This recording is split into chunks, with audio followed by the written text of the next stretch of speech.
le jour bi mu yegg si la ngóor si massage ñëwaat mu ne ko yow doo xamee ni maa ngi fi mu ne ko yow. xam nga soo waxee nii daf may jafe équité bi ngay wax moom. waaw léegi bàyyi waaw bëgguma benn étiquette. waaw dama bëgg bu ñuy wax ñu wax en responsable. loolu nag Tandian moo ko tuddee ngóor si massage. bu ko neexee moom ci tribune am. waaw nangul naa ko bu ko neexee. waaw bëggoo ma tuddee ko ngóor si massage. dama lay ñaan je voulais épargner son nom. waaw maanaam dama bëgg parce que li ñuy waxtaanee. quand même c'est sérieux même bu dul dara. non dafa sérieux sax fukki ak ñeenti bakkan man le fait que j'ai accepté qu'on puisse avoir échange bi. mais dëgg rek laa lay wax Pape. non bañuma. il faut que je te dise la dama bëgg leeral vérité rek na la.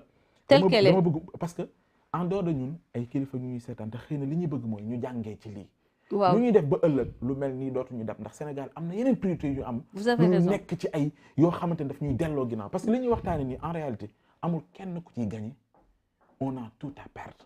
maintenant pour ñu permettre ëllëg bu ñuy wax ñu wax leneen lu uuteeg li ñuy wax. moo sabab waxtaan bi. très bien mais loin de nous leneen. très moo tax bien ma naan la bu ñu étiqueté. mun nga wax mun nga kii. je reformule non j'aime pas trop ñu kii ko waaw. j'aime pas trop pour que ñu reste ci équité voilà ce que je voulais dire. oui c'est quand xale bi ba mu demee. dañ ko wax ni maanaam mun nga ñëw loolu taxoon nga dem. amatu fi ba mu dellu see jour boobu le ka mu porté plainte ni ñëwaat. en blaguant won na ko ni que rien ne m'échappe quoi. lu ma bëgg xam dama koy xam naa yow lii nga tudd fii nga jóge et cetera. sa version à elle. Elle l'a dit tout haut et vous ne l'avez pas contesté à l'époque ba mu koy wax leeral man je n'ai pas d'autres sources d'information que vous. peut-être ki contesté mooy ki xam. dama la bëgg a wax ni mais ki amul élément wu gis nga xam nga élément bi.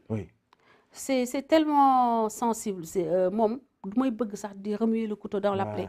su may waxtaan ak moom damay préférer di ko distraire di ko dugal ci yeneen waxtaan yoo xam ni mu fàtte. mais apparemment dafa diis ci moom 14 morts dafa mel daf ko yenu.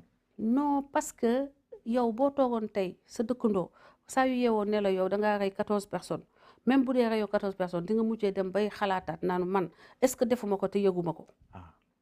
nit rek la te xale la. donc je voulais juste donc vous dire que tooguma fi pour accabler kenn mais je dirais la vérité dëgg rek laay wax à mon intime conviction comprendre nga à mon intime conviction. waaw sànq yaa ngi xam nga damaa yegg si da ngay ñëw ci déclic bi tax. ci déclic bi ci combat bi. jàpp ni l'autre a tort. man ba ma génnee ci après sortie Ousmane Sonko dama ne argument médical bi valable parce que man j'ai fait de la rééducation la réhabilitation en Allemagne et je sais que c'est un médecin qui prescrit te ka koy def war nga mën a xam au moins naka la colonne vertébrale agencé woo ak yan zone nga war a intervenir ak yan zone nga war a éviter ce qui n'est pas le cas de Adji Sarr ak jigéen yi nekk ci Sweet Beauté amul ku ci am niveau bac déjà te anatomique physiologie yaa ngi koy jàng au-delà quand tu fais des études supérieures. ok on est d'accord sur ça. mais xanaa. pour mun a nekk physiothérapeute. médecin assermenté bi xanaa kay ci enquête bi xanaa. non loolu beneen domaine la parce que léegi yow yaa ngi nekk yaa ngi may indi ci ay affaire viol ou pas. man ñun ñu ngi wax ci affaire feebaru Sonko. non il faut que affaire bi mu am ay ramifications ñu am logique. d'accord logique bi actuellement la colonne vertébrale de la discussion nous sommes en train de dire pourquoi Sonko y allait c'est par rapport à son mal de dos. On n'est pas encore arrivé aux autres aspects, soi-disant, médecin assermenté, etc., ce qu'il aurait dit. D'autant plus que rien ne nous prouve que ces éléments yi basés, c'est des éléments qui sont certifiés. C'est des éléments vrais, réels, non falsifiés. Vous mettez en doute? Je mets en doute tout ce qui vient du camp de Ousmane Sonko. Et sans exception. Médecin boobu nekkul ci camp Ousmane Sonko. Dama ne parce que ñoom ñoo ñu rapporté propos et yooyu. les éléments de la gendarmerie nga xam ñoom ñoo yoroon enquête bi aussi. non kooku c'est un élément de Ousmane Sonko qui était dans la gendarmerie et qui a d'ailleurs préféré trahir la gendarmerie pour servir Ousmane Sonko. Donc trahir sa nation pour servir un homme politique. Donc loolu c'est un autre débat, on peut faire un autre débat particulièrement sur ce gendarme-là qui a trahi son drapeau, qui a trahi son serment pour servir les intérêts d'un homme politique. Maintenant, on revient au déclic. Dama ne Ousmane Sonko man sa thèse ne tenait pas parce que mon expérience de manière académique me montre que ku am problème boobu doo xalaat sax sa jabar di la bës parce que xam nga douleur bi mu lay occasionné et bu fekkee ne am nga un minimum de formation tu sais que ça peut être quelque chose qui va dégénérer le fait que ku inexperte ku amul expérience bu la bësee mën na coincer un nerf loolu indil la par exemple paraplégie moom mu rëy bu dee nerf bi jaar bi innervé sa tànk bu droit wala bu gauche mën nga paralyser facilement ça peut arriver facilement et donc ça ne tenait pas donc je l'ai réfuté nee nag maa ngi xaar Adji Sarr wax ba Adji Sarr waxee déclic bi c'est moment bi mu gestu xool maître El Hadj Diouf moment boobu j'ai vu toute la détresse d'une petite fille face à une armée de naka nga mënoon gisee détresse bi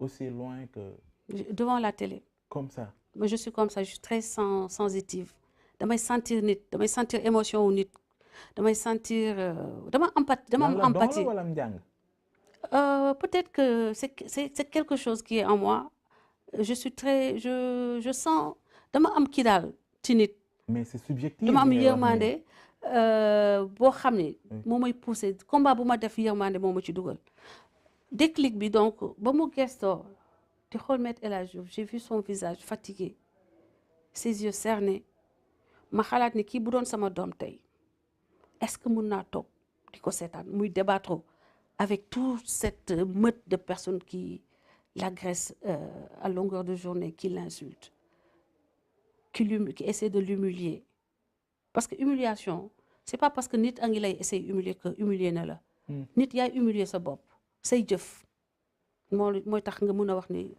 humilier na am nga humiliation quoi man pour man samay jëf mooy sama humiliation mais lu nit di wax ci man wala di ko jëf jëmale ko ci man bu ñaawee moom la concerné boppam lay humilier donc quand j'ai vu la petite là j'ai dit j'ai pas le droit quand même de continuer à rester dans ma zone de confort ce que je peux faire c'est que réseaux sociaux yi quand même am naa fi un certain nombre d'années d'expérience am na lu ma ci xam mais que je mette ça à sa disposition. kon prise de position bi yëpp ànd ak moom c'est uniquement regard bi nga porté moom gis ni. te mu wax dëgg te mu wax loo xam ni dafa dugg sama bopp bi mu leer ma ne lii dafa yenu maanaa.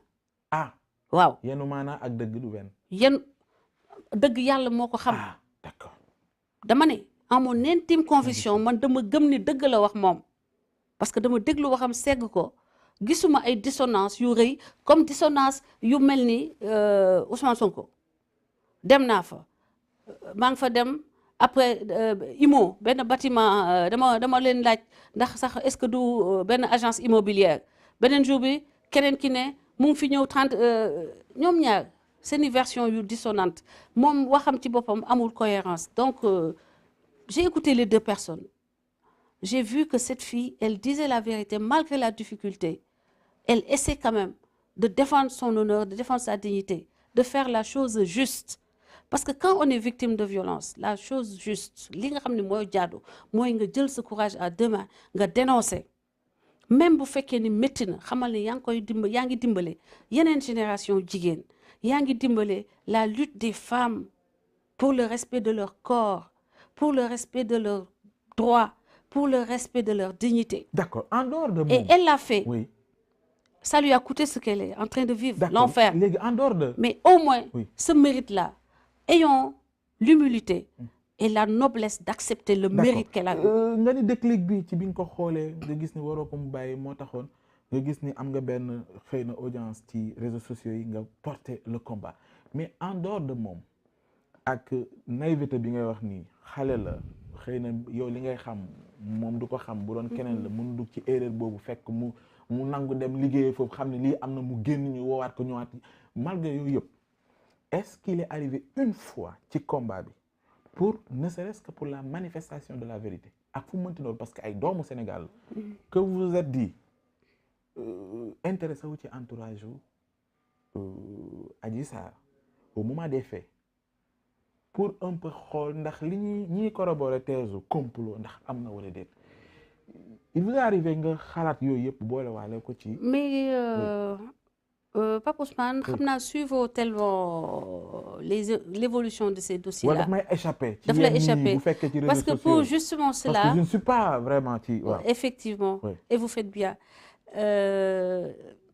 je suis même allée jusqu'au village parent mi Ngirnda Njirnda. dama dem ba fa maamam dëkk fa mu sokkee ko fa mu dëkk fa mu juddoo dama dem ba foofu il faut conduire ta voiture jusque côté Fatick defe naa après tu traverses l'eau 3 heures de temps au moins nga door a yegg Njirnda. Je l'ai fait à mes risques et périls en pleine nuit pour la manifestation de la vérité. Donc moo tax ma ne le suivre je l'ai fait il faisait nuit il fallait des torches pour se guider. Je veux dire moom. en pleine mer laa la wax de ñuy tudd oui xam nga yaa ngi wax da ngay léegi dem da may ma yeggale di remonter oui. xam mais nga ñi ko jege. dama ne ci jamono jooja. dama mbir bi am. dama dem ba. Est-ce que vous êtes intéressé à ça aussi? Mais bien sûr. Oui. Je suis allée donc j'ai rencontré parce que ba ma fay dem il y avait certains éléments de l'armée de la fabrique du mensonge de Ousmane Sonko. Il y avait quelques éléments qui avaient dit que Adji Sarr dafa sëy ba tas. Notamment il y a une de ses principales soutiens qui a dit que Adji Sarr dafa sëy ba tas que foofu Caaroy la dëkkoon boobu contre-vérité jigéen moo ko def ku mët Adji Sarr yaay koo xam ne Adji Sarr ba mu amee problème sax dafa doon jour ba mu wax loolu Adji dafa doon jéem a dem këram pour expliquer son problème parce que moom député la moom ba dëkk ci gox boobu yaa ngi comprendre. Donc pour te dire la faillite qui a été celle des femmes leaders soit au niveau de l'Assemblée nationale soit celles qui ont été ministres de la femme et qui auraient dû porter ce combat. Ah oui. Mais qui ont préféré sàmm ñoom seeni calcul politicien seen avantage sur le plan politique. wala boog amuñu woon lisibilité xëy na ci. non li agité on va chercher la lisibilité. nit doo jug xam la lisibilité oui. Surtout quand on a une expérience de dizaines d'années dans le domaine des luttes pour les droits des femmes, on ne peut pas ne pas lire dans le dossier d'Adji Sarr. Il faut vraiment, c'est-à-dire que c'est un manque de zèle motivé par des ambitions et des calculs politiques. Mais c'est ça c'est la vérité. Elle est crue. Parfois elle dérange mais dañ koy wax parce que tey dañoo toog pour wax dëgg bi. Maintenant donc j'ai été là-bas j'ai rencontré bàjjenam papam frère am fa mu màggee ka ko yar maa ngi ñoom ñëpp dama toog ak ñoom waxtaan ak ñoom waa village bi ñëpp door a ñibbi si Dakar door a commencé dem ci plateau yi ba ma ñëwee. kon loolu da laa doy la nga fa jëlee. yow tam man su ma tax yow ba may wax lu dul dëgg su ma taxawee ak yow su ma la xoolee ci biir bët ngay wax su ma waxtaanee ak yow pendant 1 heure de temps dinaa xam. oui je veux dire dama lay xam donc nit man je veux te dire que j'ai fait cette démarche-là c'était pour sentir son environnement sentir dans quel contexte la màggee sentir lan mooy ay valeur am dem naa toog ak maamam ki ko yar aussi. mais est-ce que. donc jël nga en compte aussi le fait que c'est vrai fa mu yaroo fa mu bàyyee ko mais après elle s'est détachée de loolu fekk ñëw ci capital. mais de surcroît liggéey boo xamante ne.